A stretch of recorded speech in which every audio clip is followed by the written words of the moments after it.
Wakenya hoye! Munasema tubadilishe Kenya ama munataka tuendelee na siasa duni? Tubadilishe. Munasema tubadilishe Kenya. Na sio peke yake Kiambu tunajenga kila sehemu ya Kenya, bila ubaguzi, bila ukabila, bila chuki, bila ya kubagua sehemu yoyote ya Kenya, kwa sababu mimi naelewa umoja ya taifa letu la Kenya. Na nyinyi mulinipatia nafasi ya uongozi na muliniambia ya kwamba mnapiga kura sio kwa kabila ya mtu, mnapiga kura kwa sababu ya sera na mpango na ajenda ya kupeleka taifa letu la Kenya mbele. Ni kweli ama si kweli Kiambu? Ni kweli ama si kweli? Mimi nawaomba kwa unyenyekevu, mimi nawaomba jameni, mkubali niunganishe taifa letu la Kenya.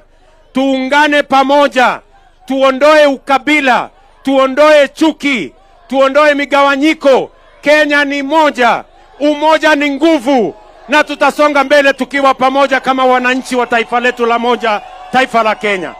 Ama mnasemaje Kiambu jameni? Ama mnasemaje?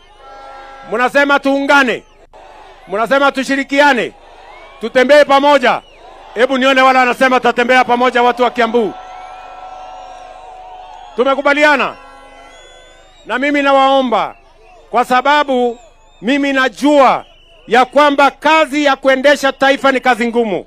Saa zingine iko na matatizo mengi, lakini kwa mapenzi ya Mungu, kwa usaidizi wa Mungu, Kenya hii tutaibadilisha. Tumeteremusha bei ya mbolea na mnajua, ni kweli ama si kweli? Tumeweka mpango mkubwa, niliwaeleza ya kwamba tutakuwa na mpango ya afya. Wakati nilienda kwa uchaguzi, nyinyi muliniambia nibadilishe mambo ya afya.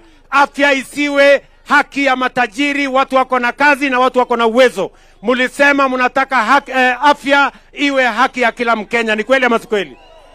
Na mimi nawashukuru ya kwamba leo katika taifa letu la Kenya, Wakenya milioni 27.7 tayari wamejisajili kwa SHA, na tunasonga mbele kuhakikisha kwamba hakuna Mkenya atauza mali yake, auze ng'ombe yake, auze shamba yake ati kulipa gharama ya hospitali. Sasa mambo ya gharama ya hospitali tutasimamia kama serikali, tutalipa kupitia kwa SHA, na tutakuwa na bima ya kila Mkenya kuhakikisha kwamba tunawashughulikia Wakenya wote. Kiambu hoye! Kiambu hoye! Mnasema tuendelee ama tuendelee? Mnasema tuendelee ama tuendelee? Jana, si mnajua jana kulikuwa na uchaguzi Kenya? Si mnajua kulikuwa na uchaguzi jana? Mimi nawauliza, jana tulikuwa na uchaguzi katika taifa letu la Kenya mdogo, si ndio? Kutoka Mbere mpaka kule Kasipul, kutoka kule Banisa kupitia Baringo mpaka kufika huko Malava. Ni kweli ama si kweli?